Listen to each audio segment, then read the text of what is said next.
tenemos un grupo bastante importante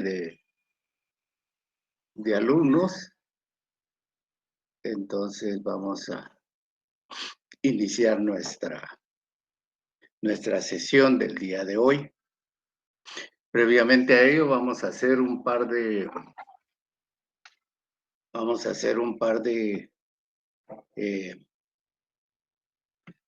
anuncios sobre asuntos que nos van a interesar, unos de forma particular y el otro de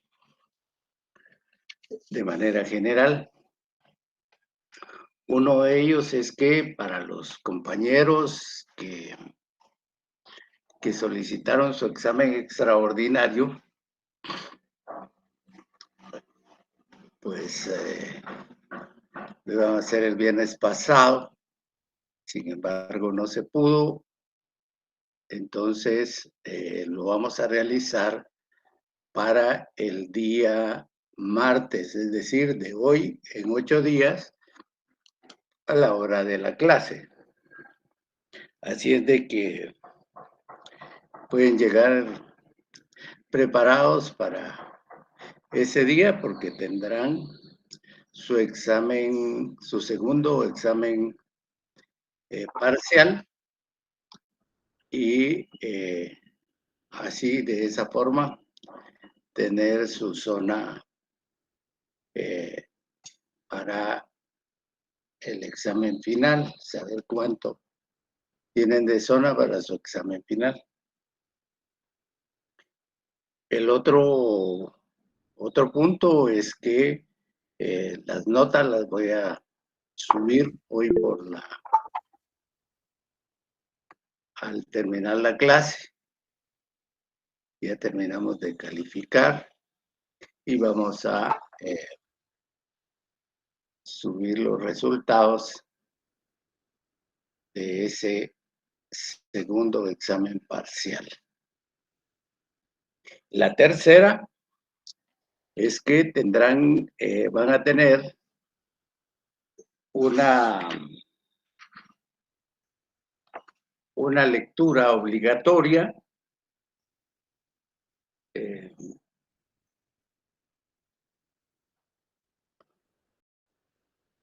para el segundo examen parcial, que se refiere, para el examen final, es lectura obligatoria, y esta se refiere al espacio marítimo. Para efectos propios del análisis y del estudio que van a tener, el mismo está contenido de la página 171 a la página 203 del libro del doctor Carlos Larios Ochaita, y se refiere al espacio marítimo, específicamente el análisis de las diferentes convenciones en materia de derechos del mar que han habido, y por último la división que hace la Convención de Naciones Unidas sobre Derecho del Mar relacionado con la utilización de las diversas zonas en las que divide el mar territorial, o el mar, más bien. Y entonces, este era punto que teníamos para el viernes, pero ahora lo dejaremos como lectura obligatoria para el día del examen final. Seguro que de aquí, de esa lectura, obtendremos como mínimo unas 4 o 5 preguntas que tendrán su valor importante y que necesitarán los puntos para promover el curso. Bueno, entonces Si no tienen ninguna duda al respecto, iniciamos la clase de hoy. Silvana Papa subió la mano. La dejamos en el uso de la palabra. Silvana.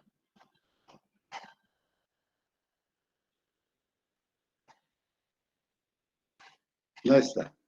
Bueno, iniciemos entonces nuestra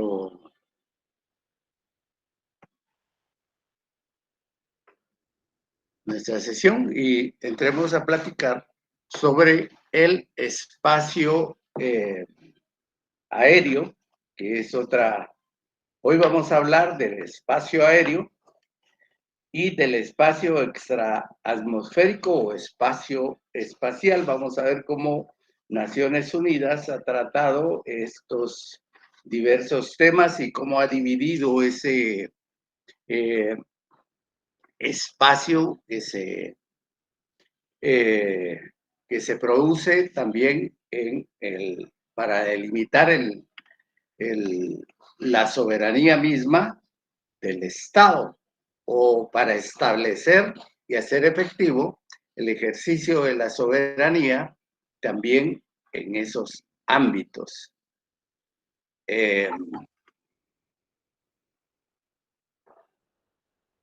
Dice que tenemos final el día 22. Muy bien, muchas gracias. Entonces ya estamos sabidos. Para definirla o para demarcar y delimitar el Estado, un Estado-nación, ya vimos en principio que existen límites, que existen fronteras y una forma de demarcación que se da a través de los planos en donde aparecen todos los lineamientos geodésicos o de otros aparatos tecnológicos que nos servirán para delinear el límite del Estado. Entonces hablamos desde ese punto de vista que el Estado como tal también tendrá, el Estado como tal también tendrá que delimitar su cielo, su espacio aéreo, por medio del cual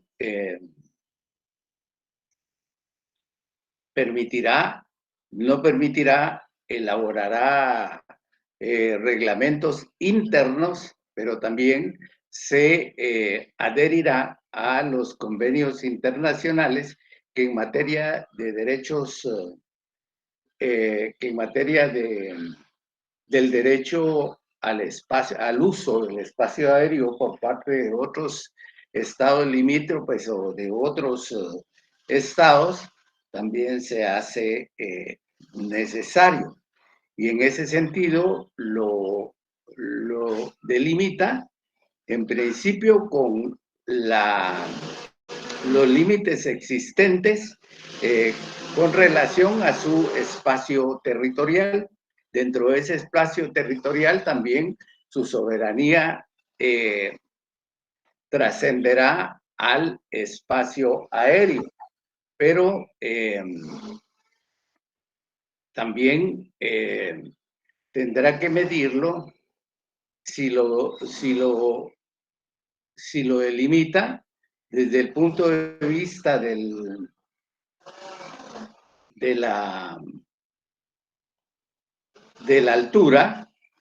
Entonces tendremos que ver hasta dónde va a llegar ese espacio aéreo. Y al respecto existen algunas teorías por ahí que establecen algunas formas para limitar ese espacio aéreo. Delimitar la altura de ese espacio aéreo. Algunos dicen que el espacio aéreo llega al nivel al que las formas más avanzadas y más sofisticadas de aviación, de aeronaves de aviación, pueden subir. Y entonces hacían referencia en aquel tiempo a los famosos Concorde, que eran capaces de alcanzar alturas bastante importantes.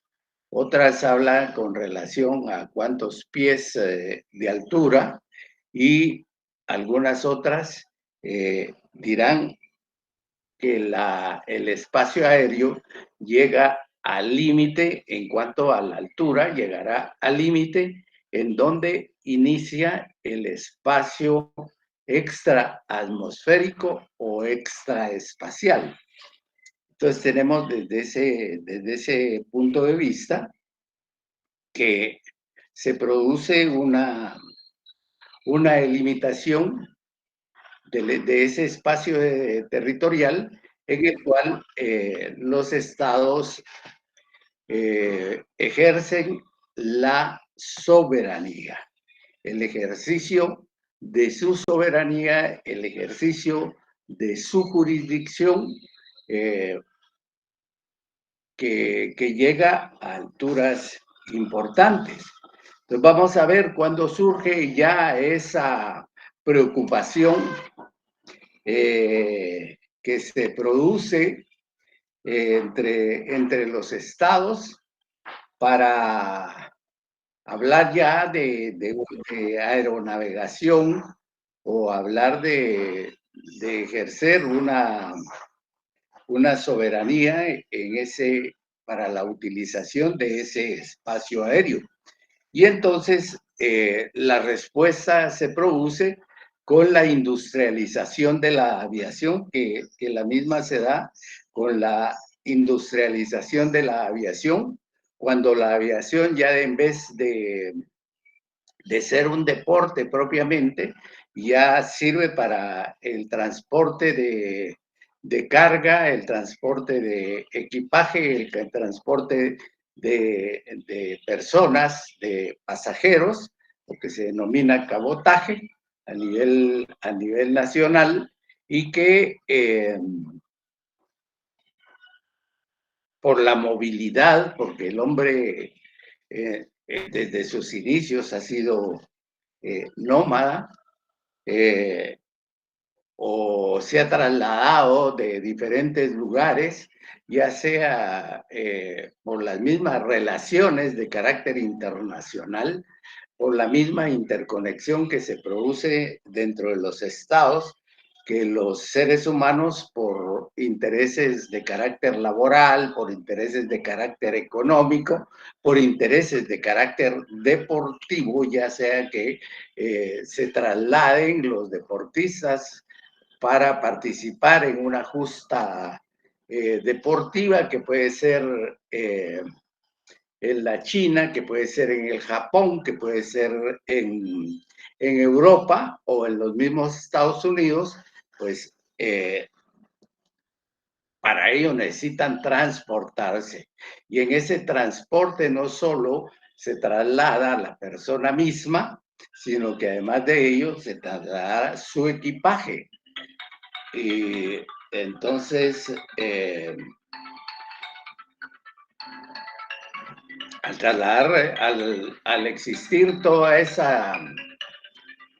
esas situaciones que también pueden darse por razones de intercambios comerciales, en los cuales también hablamos de mercadería o de mercancía, que, que utilizarán los industriales en el desarrollo de sus actividades productivas, de carácter comercial, de carácter industrial, de forma tecnológica también, es decir, una diversidad de situaciones. Entonces, como vemos, se produce sobre la base de la necesidad. Ahora la pregunta que se produce una vez que surge ya, se crea la necesidad de transporte y de traslado de las personas, de los objetos, de un lugar a otro. Entonces la pregunta que se produce es,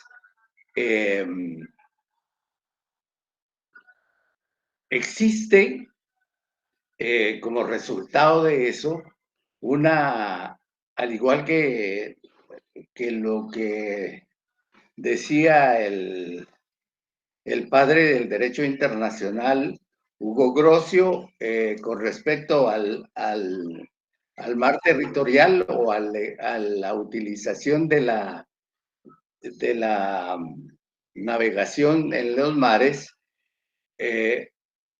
la trasladan también al espacio aéreo en el sentido de decir, bueno, y existe libertad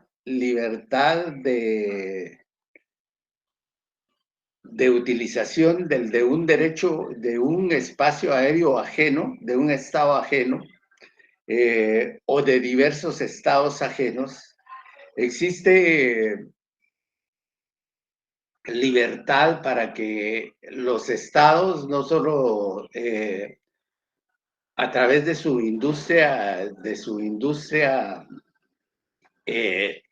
de aviación tengan facultades para trasladar pasajeros que aborden en un país tercero, o la recepción de un país, la recepción de extranjeros en el país que puedan abordar y conducirse hacia otros países. Existe esa libertad. Y entonces al respecto nos regresamos allá a los siglos anteriores, a los años pasados, y encontramos que de inicio, cuando se produce ya esa enorme necesidad existente, empuja a los estados a buscar algunas medidas para ir organizando, para ir regulando las diversas dificultades que van surgiendo como resultado de la interrelación de esas relaciones que se van produciendo también entre estados, relaciones de carácter internacional, y encontramos que en principio en el año de 1919 se firma en Europa, en París específicamente, el primer instrumento jurídico multilateral referente al espacio aéreo. Dice el doctor que en ese instrumento jurídico internacional relativo al espacio aéreo, dice que se reconoce por primera vez de manera expresa, o sea que ni siquiera está velada, ni siquiera está sujeto a interpretación, sino que es expreso, de que la soberanía de un Estado debe de respetarse. Reconoce el elemento o el principio de soberanía de un Estado, y que ese principio de soberanía le acompaña y que le permite ser propietario, por decirlo de alguna manera, de su propio espacio espacial, y que como tal le permite también facultades para poder regular ese espacio, ese uso más bien las utilidades que el mismo produce al al hacer uso de ese espacio aéreo y que se convierte también en internacional en la medida en que están arribando o están haciendo uso de ese espacio aéreo diversas naves pertenecientes a banderas distintas de los estados con los cuales se tienen relaciones. Dice, la soberanía del Estado se reconoce de manera expresa la soberanía del Estado sobre el espacio aéreo que se encuentra sobre su territorio. Dice en el más amplio sentido de la palabra, territorio terrestre, marítimo, colonial, dice. Al referirse a lo colonial, se refiere a cómo quedó demarcado ese territorio una vez que salieron los estados coloniales o las potencias que en un momento de la historia se consideraron tener el dominio de estos ámbitos. Entonces habla también del espacio colonial, porque ellos también tuvieron a través de bulas papales y de algunos otros decretos que se fueron dando en sus propios estados, en su propia formación colonizadora, algunos elementos legales. Y entonces dice, de común acuerdo se reconoció entre todos los estados firmantes del tratado o convenio una excepción. Y ¿cuál fue la excepción? Y fue la de que las naves aéreas civiles de los otros estados podrían sobrevolar en paso inocente. Paso inocente es una figura que se utiliza tanto en el derecho marítimo como en el derecho espacial o aéreo espacial, que significa en materia de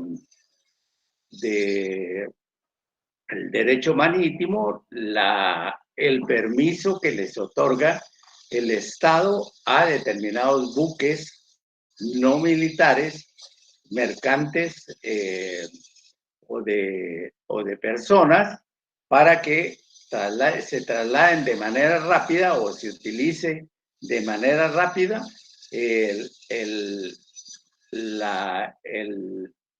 espacio marítimo o el mar territorial para llegar a otro destino, a otro estado donde se les espera. De igual forma, entonces, está el paso inocente, el espacio aéreo de cada uno de los estados contratantes sin necesidad de permiso específico previo, dice. Esta excepción no se aplicó a las aeronaves militares, por supuesto que no, porque podríamos decir que abre las posibilidades para una invasión sin permiso alguno, y dado como están las condiciones actuales, pues se pudiera considerar como legítimo. Entonces tenemos que ya en 1919, avanzada ya la misma industria de aviación, se produce el primer convenio de carácter internacional en materia de derecho aéreo. Y entonces se hace necesario para ese efecto también delimitar la extensión del espacio aéreo. Y entonces establece acá el doctor que la extensión del espacio aéreo siempre ha sido un punto bastante oscuro. Es decir, no se tenía una precisión exacta de hasta dónde podría considerarse la extensión de este espacio. Y hoy en día, dice, el concepto es que el espacio aéreo termina y se extiende hasta allí en donde las naves comerciales más perfeccionadas, lo que les decía, pueden volar. Y deja así la posibilidad que en el futuro exista aeronaves que vuelen a cualquier altura. En ese punto, teóricamente, comienza el espacio aeroespacial o extraatmosférico. Dice, la extensión de conformidad con las posibilidades modernas ya de medición se situaría entre 55.000 y 60.000 pies de altura, que es la altura del vuelo de los Concorde y de aviaciones militares. Pero como ya vimos, la aviación militar de otros estados está limitada o no tiene permiso alguno para poder ingresar de manera libre sin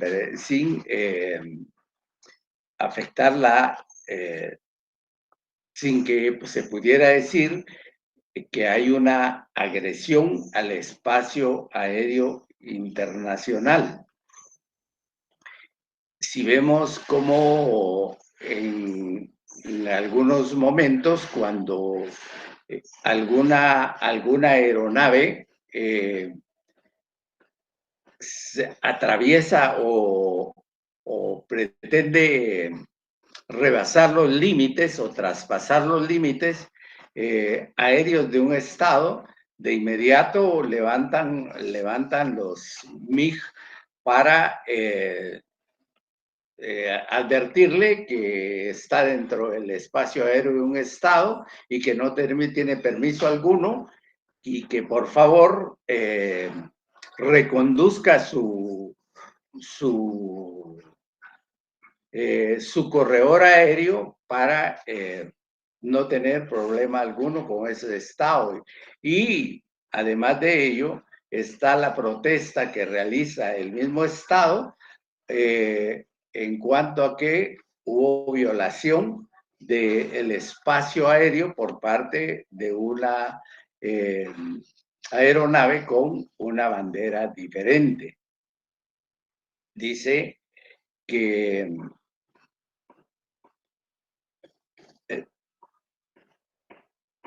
la autora Ortiz, es el apellido de la estudiosa, dice, para obviar estas imprecisiones y divergencias, se ha postulado como límite máximo y comienzo del espacio aéreo ultraterrestre a una altura fija de 90 a 100 kilómetros.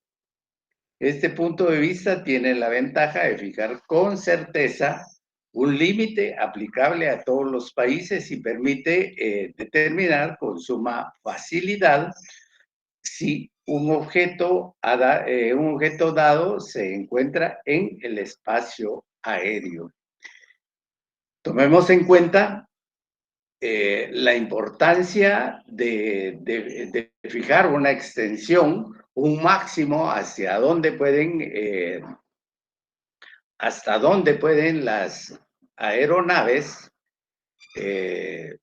volar, y se establecen determinados corredores y establece un límite porque a partir de ese límite determinado podríamos establecer ya la existencia de otra porción de un espacio, de un universo y un espacio que queda fuera del espacio aéreo, en el cual nadie, ningún estado, por grande, por poderoso, por imperial, por potente puede alegar soberanía alguna. Es decir, a partir del límite del espacio aéreo inmediato, el espacio extraterritorial, y a partir de ahí los cuerpos celestes que también se van regulando. Existen algunas disposiciones de Asamblea General de Naciones Unidas para el uso y explotación de estos espacios aéreos. Eso lo vamos a ver más tarde. Dice que la libertad completa del espacio aéreo, dice, durante el periodo comprendido de 1919 a 1939, los países europeos, Europa, Inglaterra, Francia y Alemania a la cabeza, que fueron los que desarrollaron la aviación, no solo la aviación militar, sino que también la aviación comercial, y también los recursos técnicos de estos aviones para irlos perfeccionando, se dieron cuenta que además de la utilización y preparación de sus naves en condiciones óptimas para poder trasladarse de distancias largas, por ejemplo, del sur de América para Madrid, pues como que tenían que atravesar en algún momento todo un océano, y a partir de ahí entonces tenían que tener sus aeronaves en condiciones de navegación lo mejor posible. Y entonces, además de ello, se dieron cuenta que necesitaban que en cada estado o en cada ciudad necesitaban tener aeropuertos con las condiciones necesarias e importantes para que estas aeronaves que venían sobre lo alto pudieran llegar a tierra, es decir, aterrizar. Y en el momento de aterrizar también la pregunta, ¿a dónde van a ir? Y entonces, para el efecto, se desarrollan las autoridades internas con una legislación de carácter internacional, con requisitos importantes, internacionales, que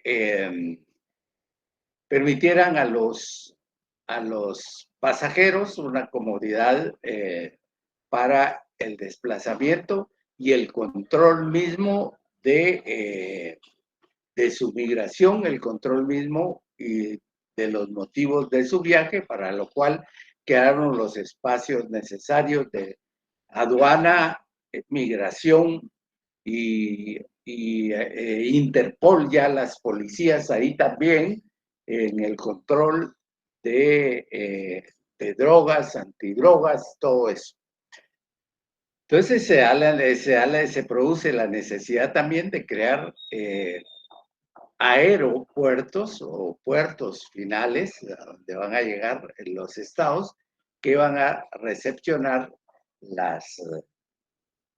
las aeronaves, una pista importante para que puedan aterrizar, pero también una autoridad civil interna que se encargue del control de todas esas aeronaves para irles direccionando el camino a seguir, no solo en el caso de de problemas que se produzcan como resultado averías en las mismas aeronaves, sino que también para ver la cuestión del estado del tiempo, de las condiciones del aire y situaciones que puedan darse, por ejemplo, en nuestro país con respecto a los volcanes que lanzan arena en algún momento de su actividad a eh,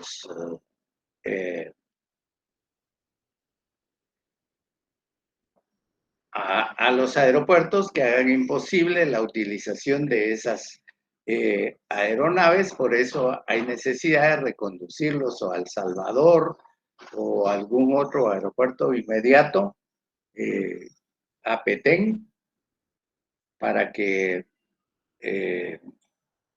por ahí se produzca alguna forma de conexión de los pasajeros. Entonces, dice que la aviación se convirtió en una industria de propio derecho, con sus propias necesidades de expansión. De ahí que estos estados sostenían la teoría de que el uso del espacio aéreo para fines comerciales debería gozar de libertad. Ese es el otro planteamiento. La primera herramienta jurídica internacional, la primera convención relacionada a el espacio aéreo, limitaba la libertad de aeronavegación sobre la base de la existencia del ejercicio propio de los estados. Sin embargo, estos estados pujantes, con una industria bastante grande ya para esos tiempos, decían, bueno, en materia comercial no deberíamos de tener ninguna limitación y se debería de permitir la libre navegación de nuestras naves por los diferentes espacios aéreos de los estados-nación de que se trate, en los que ellos ejerzan su actividad espacial y comercial. Dice, se debería de gozar de libertad. Sin embargo, con los Estados Unidos a la cabeza, se determinó que no, pero que no, que se encontraban en ese tiempo con una aviación todavía no muy desarrollada. Dijeron que había que respetar la soberanía de los estados. Y de ahí el otro criterio era que se concebía el espacio aéreo como un patrimonio de los estados, al igual que la tierra y el mar. Esa forma tripartita de ese derecho de los estados. Dice que en la actualidad se trata de imponer, no se ha impuesto, una política que se denomina la política de cielos abiertos, con Estados Unidos, que ha abierto su territorio en ese sentido. Es decir, no hay problema para efectos de comerciales, pueden venir, pueden entrar, el único control que tendrán serían los controles de la aeronáutica civil, que será la que dará las directrices de conducción para las aeronaves. Dice que el enfrentamiento de las dos tesis sobre el uso del espacio aéreo conllevó a que en el año de 1944, en la ciudad de Chicago, vemos el primero se produce allá en Europa, en 1919, firmado, suscrito en París, y Ya acá, entonces, en 1944, con la fuerza que van adquiriendo estas dos tesis fundamentales en cuanto a la utilización del espacio aéreo en materia comercial, se arriba y se llega a suscribir otro convenio de carácter multilateral llamado Convenio sobre la Aviación Civil. Convenio sobre la Aviación Civil, o algunos le denominan el Convenio de Chicago, porque es el lugar donde fue suscrito ese convenio. En el Convenio de Chicago del año 1944 en materia de aviación civil. Así se denomina Convenio sobre Aviación Civil Internacional. ¿Qué de novedoso tiene este convenio internacional que modifica o no el convenio anterior? Y entonces encontramos que en materia de soberanía, la idea de soberanía de los estados sobre el espacio aéreo que se encuentra sobre sus respectivos territorios terrestre, marítimo y colonial se conserva. Se conserva este principio del respeto a la soberanía de los estados.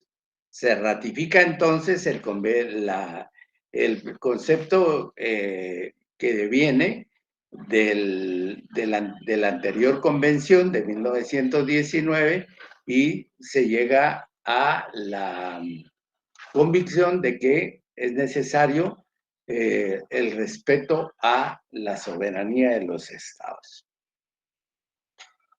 ¿Cuál es el objeto fundamental de este convenio? Dice, vamos a decir, en principio, de manera general, que el objeto fundamental es regular y reafirmar la soberanía de los estados sobre su espacio aéreo. Es decir, habían ciertas disidencias, ciertas ideas que fueron cobrando fuerza y entonces era necesario legislar ya de manera contundente en el sentido de decirles la soberanía del Estado es fundamental y consideramos que debe continuar respetándose. Dice, también esta convención internacional establece los principios generales bajo los cuales se va a desarrollar la aviación civil y comercial. Soberanía, principios fundamentales que van a regir el ejercicio de la aviación civil comercial internacional, en la cual queda claro que cada estado, el poder absoluto debe establecer las bases que deben observarse para el uso comercial de su espacio aéreo por parte de otros estados. Y como un elemento quizás preponderante, relevante de mencionar, es que con este convenio y la idea de irle dando una formalidad objetiva al uso del espacio aéreo interestatal,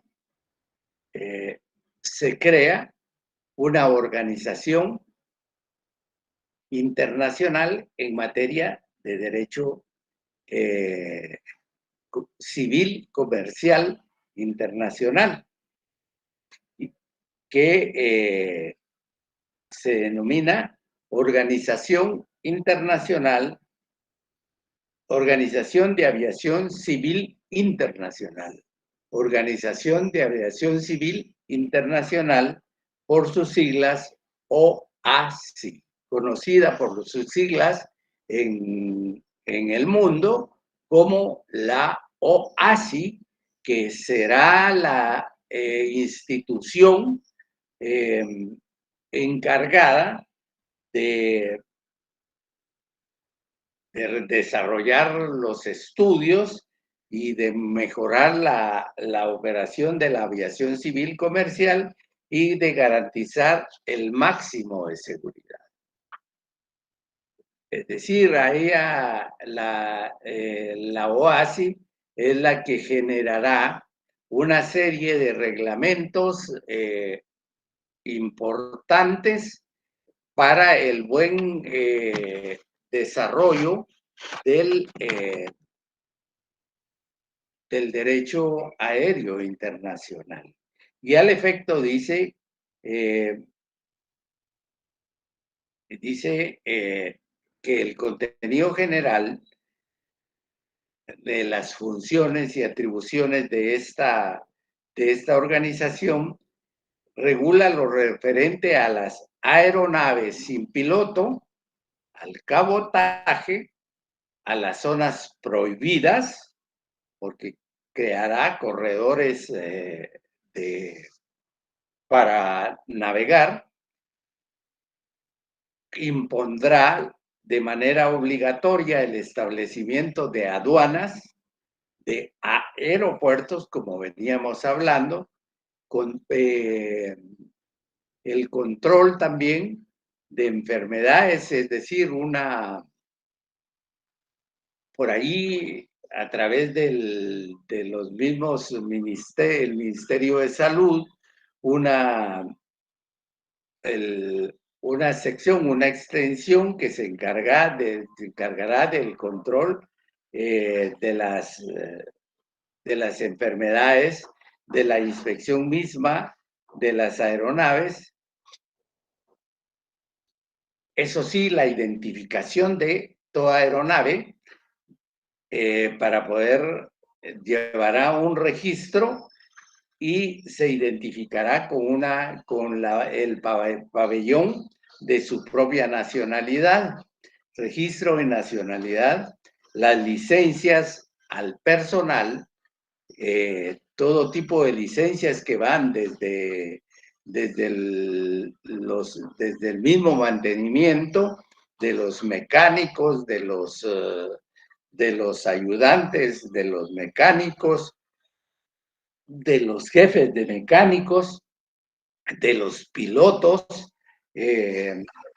y las capacidades que tendrá cada piloto para manejar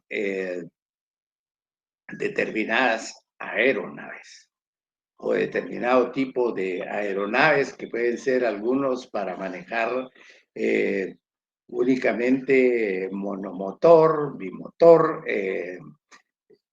para 2 pasajeros, para 8 pasajeros, y así aeronaves ya un tanto mayores, más grandes. Este cometido, dice, lo cumple lo ha cumplido a través de los años por medio de anexos que son verdaderamente reglamentos y que contienen normas obligatorias y normas optativas. Y aquí hace mención alrededor de 17, 18 reglamentos relacionados, el primero con licencia al personal, les decía, pilotos, copilotos, ingenieros de vuelo, azafatas también deben de tener licencia para poder estar dentro de una aeronave. El reglamento del aire, la altura de vuelo, las maniobras aéreas, las zonas de vuelo. En cuanto a la metodología que les hablaba, de la misma aeronáutica, informes de vuelo, condiciones meteorológicas de vuelo, autoridades y departamentos meteorológicos, todo eso lo deben de tener. Las cartas aeronáuticas, planos, mapas referentes a aeropuertos, rutas, pistas, etcétera. Las unidades de medida, que se refiere a distancias, velocidades, dirección de viento, visibilidad, altímetros, temperaturas, peso, tiempo, etcétera. Pareciera que una aeronave solo ingresa a un territorio determinado o a un espacio aéreo determinado y así de simple aterriza y bueno, vámonos. No, está sujeto todo a reglamentos. Operación de aeronaves tiene que tener instrumentos, equipos, documentos de viaje, utilización del avión, manuales, registros, libros de a bordo.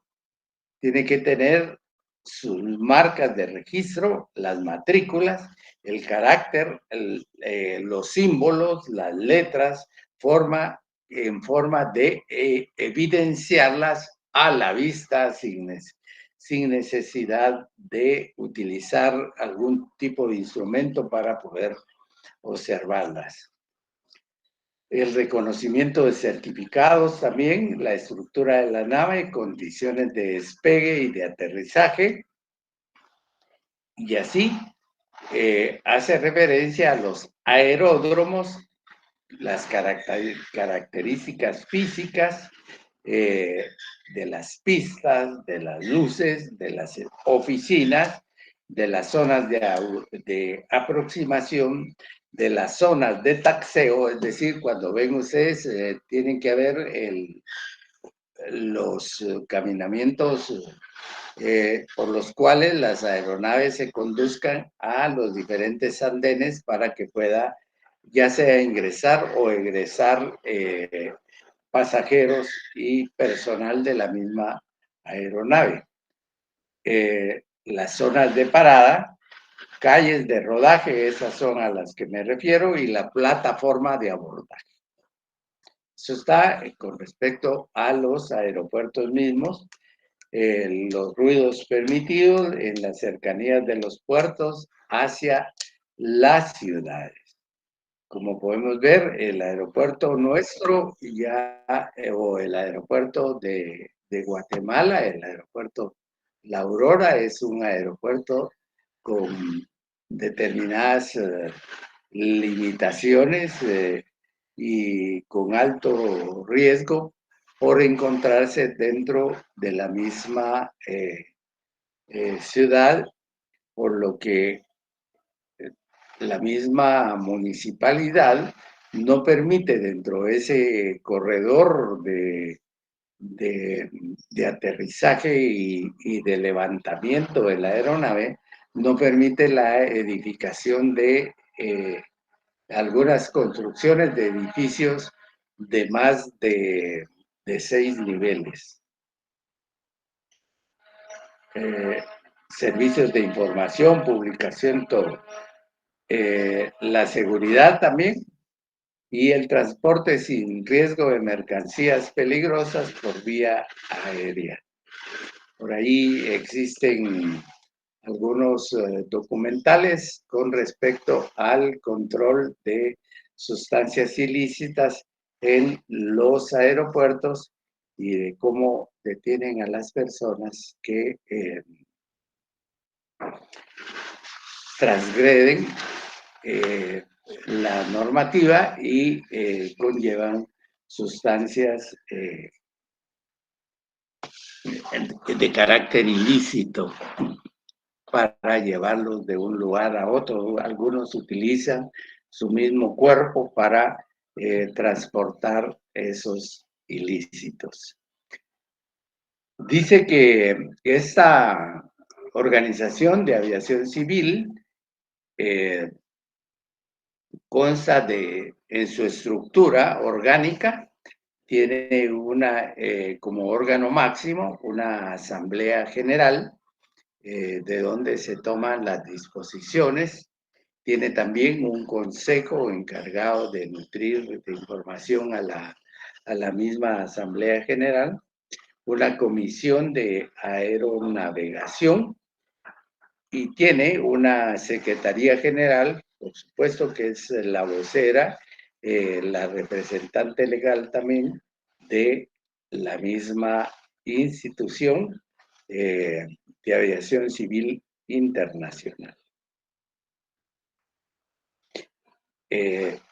Dice que es una organización intergubernamental cuyos miembros tienen estatuto diplomático, todos los que forman parte de esa estructura, beneficiando de todas las inmunidades, beneficiados de todas las inmunidades y privilegios diplomáticos. Es decir, tienen un estatus diplomático internacional y por tanto su nivel requiere de el respeto debido como diplomáticos internacionales, pertenecientes a esta organización intergubernamental. Es una organización también de creación por parte de creación y multilateral, en la que participan diversos estados. ¿Cómo se explota este espacio internacional? Pues se dice que existen dos ópticas de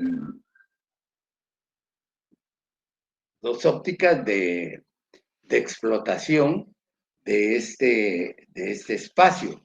Primero, una explotación de carácter nacional a lo interno, en la cual también se manejan determinados conceptos precisos para denominar objetos, cosas, personas, etc.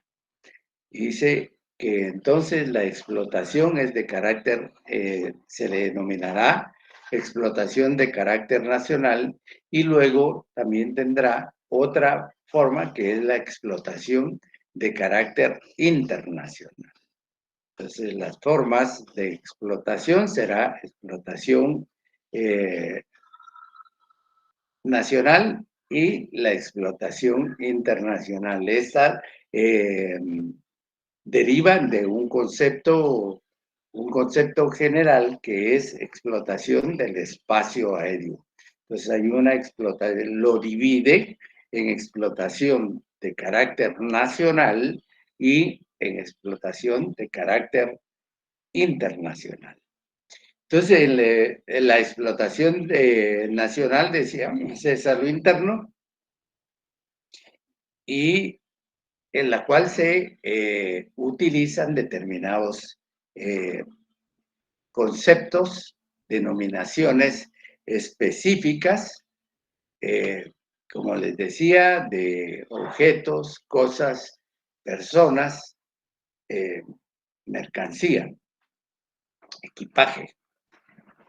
Entonces dice, para eso utiliza los términos cabotaje, es decir, que es el transporte de pasajeros, carga y correo entre dos o más puntos que se encuentran dentro del territorio nacional. Cabotaje incluye el transporte de pasajeros, la carga, el correo entre dos puntos en los cuales se manejan a nivel interno dentro de un mismo territorio nacional. Dice, este transporte quedó reservado, dice, como exclusividad a cada estado. y a sus empresas nacionales de aviación, aun y cuando en la actualidad algunos países han principiado a otorgar permisos a compañías de aviación civil, de aviación extranjera para operar con ese transporte, es decir, de Guatemala, Santa Elena, al aeropuerto interno de Guatemala, allá en el Petén, de Guatemala a Puerto Barrios, determinando la capacidad de la aeronave, de Guatemala a Reu, que son puntos turísticos que interesan a los turistas a nivel tanto nacionales como extranjeros. Luego tenemos la otra explotación, que es de carácter internacional, dice que ningún estado aceptó renunciar al ejercicio de su soberanía sobre el espacio aéreo para que éste fuese libremente utilizado. Eso lo vimos. Dice, para el transporte de pasajeros de correo y carga por avión, en otras palabras, ningún país aceptó una política de cielos abiertos. Se descartó la tesis de cielos abiertos, aun cuando hoy en día parece suavizarse este aspecto y aceptar una política de cielos abiertos, la misma está sujeta a reciprocidad, trámites previos sobre determinación de personería jurídica, capacidad técnica y económica, frecuencia, capacidad de competencia leal, no de competencia desleal. Con respecto a eso, entonces, como se relajan un tanto y se flexibilizan las ideas con respecto a restricciones determinadas, se crearon 5 libertades del aire que permitían determinada libertad, valga su denominación, para que las aeronaves pudieran ingresar. Perdón. Entonces, la primera, libertad del aire. Esta libertad permite sobrevolar el espacio aéreo de cualquier estado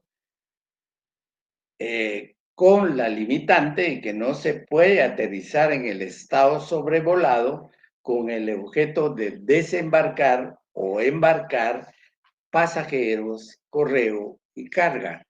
En un momento de esta plática les hablé del embarque y desembarque, pasajeros, carga, correo de las aeronaves que en algunos momentos pudieran desembarcar y convertirse, como ahora se hace, en conexiones para abordar en ese estado pasajeros que van dentro de un listado determinado y bueno, todo lo relacionado a aduana y migración, peso del equipaje y todo ello. Entonces, la primera libertad es que, bueno, sobrevuele el espacio aéreo de cualquier estado sin que puedan aterrizar en él mismo con la excusa de desembarcar o embarcar pasajeros. No se puede.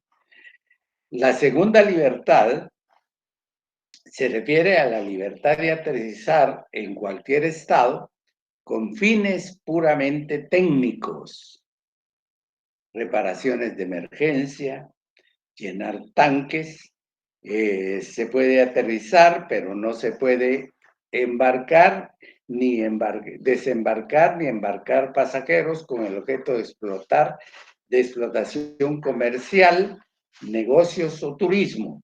Tampoco desembarcar ni embarcar correo ni carga. El único objeto es establecer o reparar la avería técnica, cargue su tanque de gasolina para poder llegar al punto de su destino y bueno, solo para eso tiene determinada libertad. Vemos que inclusive esta libertad se restringe y se limita y se ha utilizado de manera política para evitar que algunas aeronaves que conduce presidenciales de determinados estados no, no se abastezca o no se les permita abastecerse de combustible en determinados lugares. O que simple y sencillamente no se les permite el aterrizaje en esos estados, en las instalaciones de esos estados.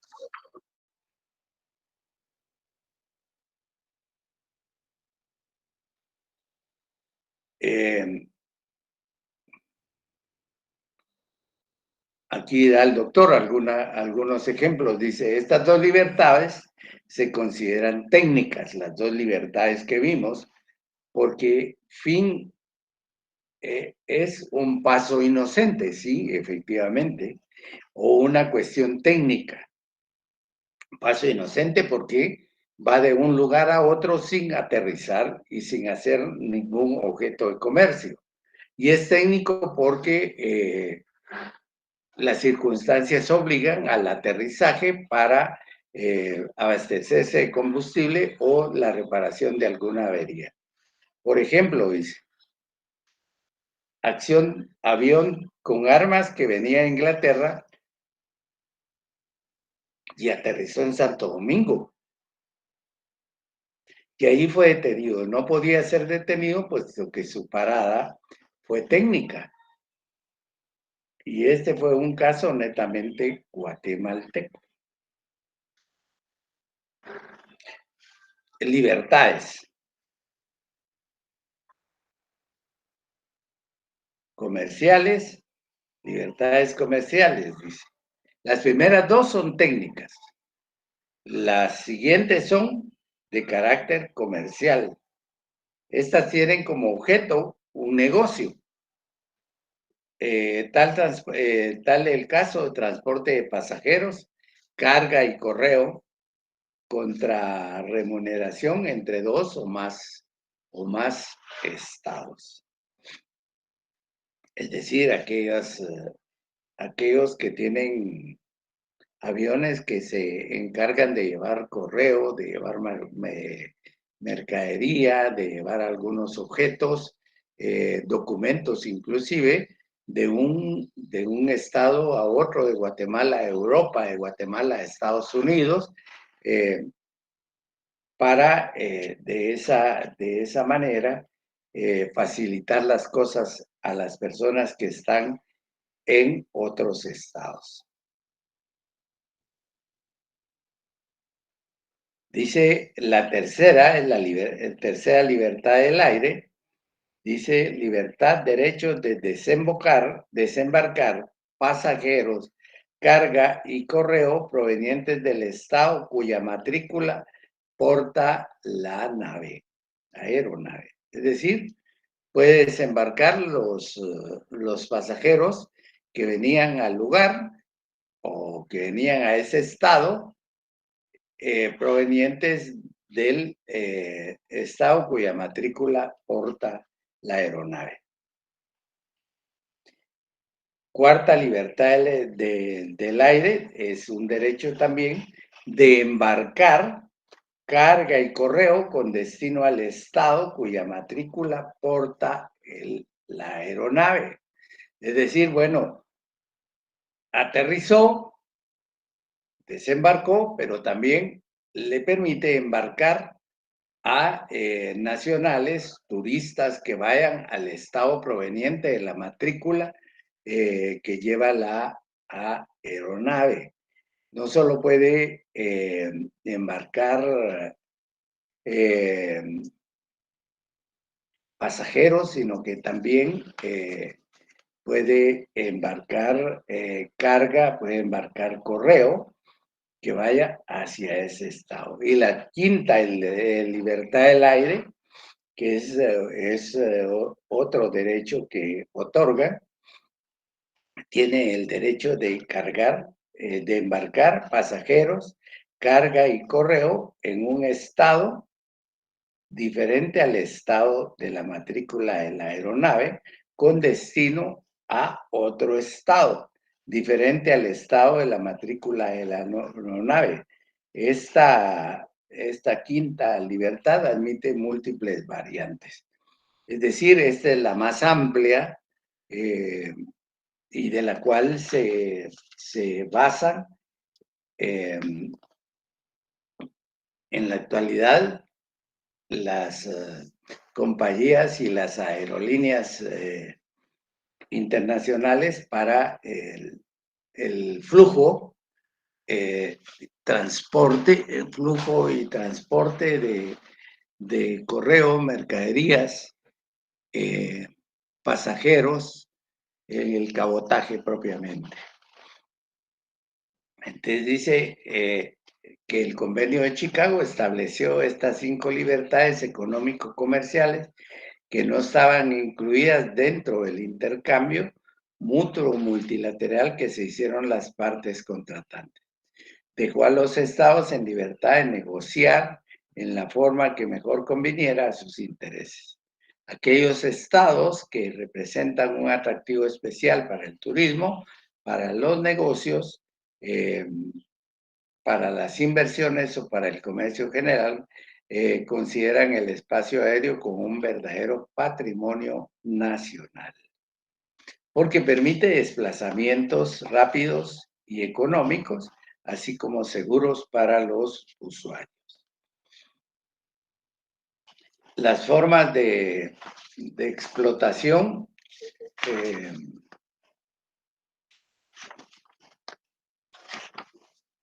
las formas de explotación del espacio aéreo en relación con las 5 libertades, tenemos que se puede producir a través de los estados de tratados bilaterales de los estados entre sí, toda vez que el mismo convenio ha dejado en libertad a los mismos estados. Luego tenemos lo relacionado a los permisos específicos de operación. Dice, cuando entre dos estados no existe tratado bilateral aéreo, entonces las líneas aéreas solicitan permiso de operación, de operar una ruta. En ese caso, el estado que primero acuerde el permiso exige al otro estado que se le otorgue reciprocidad. En algunos de los casos no pasa de ser puramente académica. Y luego dice el doctor que Guatemala ha regulado la materia aérea en el decreto 93-2000, ley de aviación civil, y en el acuerdo gubernativo 384-2000, que es el reglamento a la citada ley. Aviación civil.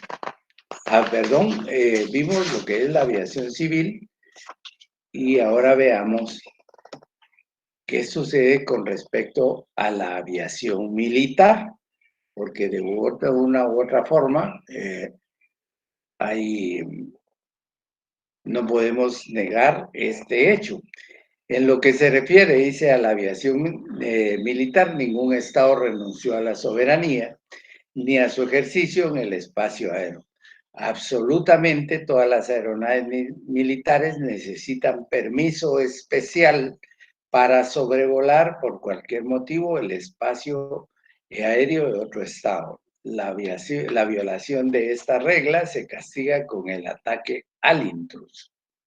A la aeronave, como les decía, se levantan las aeronaves de custodia y tienen facultades para poder, si después de diversos llamados no retorna la aeronave y no hay ninguna, no acata las directrices de estos pilotos, entonces se produce la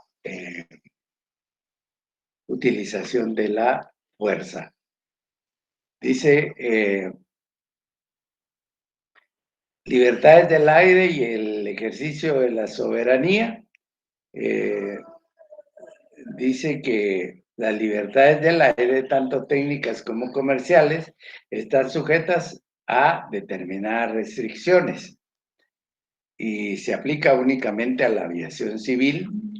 Deben de circular dentro de los corredores aéreos debidamente fijados por los estados, y cuando las razones técnicas debidas al mal funcionamiento del equipo de aeronavegación se desvíen de los corredores aéreos permitidos, deberán identificarse inmediatamente que sea requerido y atender las indicaciones de las aeronaves militares que el Estado cuyo espacio aéreo sobrevuele envíe en su auxilio.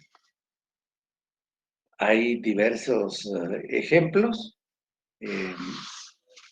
relacionados con la aviación militar y la violación de la soberanía de estos espacios aéreos.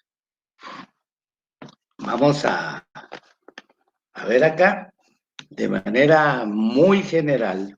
Con eso finalizamos el capítulo o la parte relacionada al espacio aéreo internacional.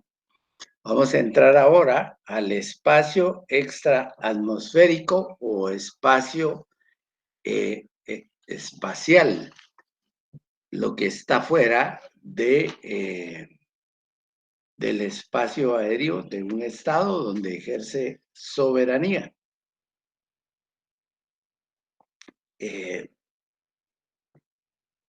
Dice que el derecho en materia de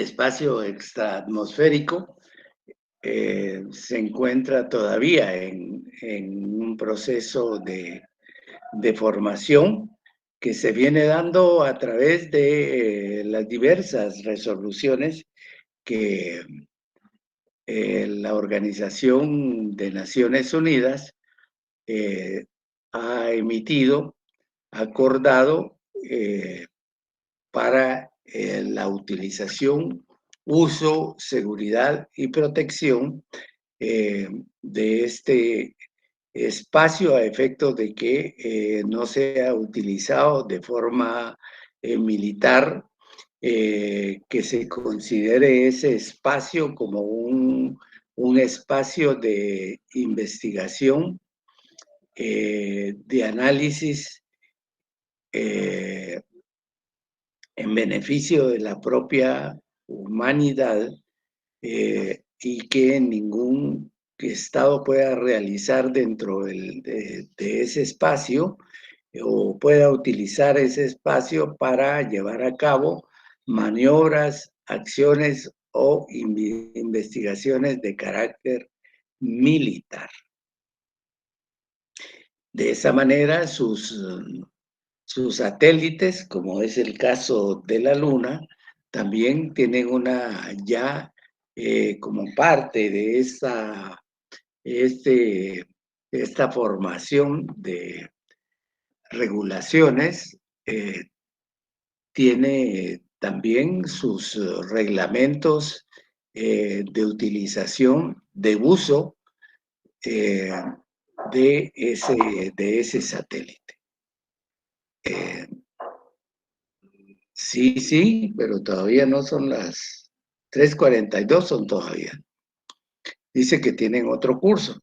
Entonces, yo termino a las 3:40, a las 3:45, tengo 2 minutos, pero atendiendo a la petición, nos vamos a quedar acá y vamos a analizar la otra el día viernes, siempre de forma virtual, lo relacionado al espacio extraatmosférico o espacio espacial.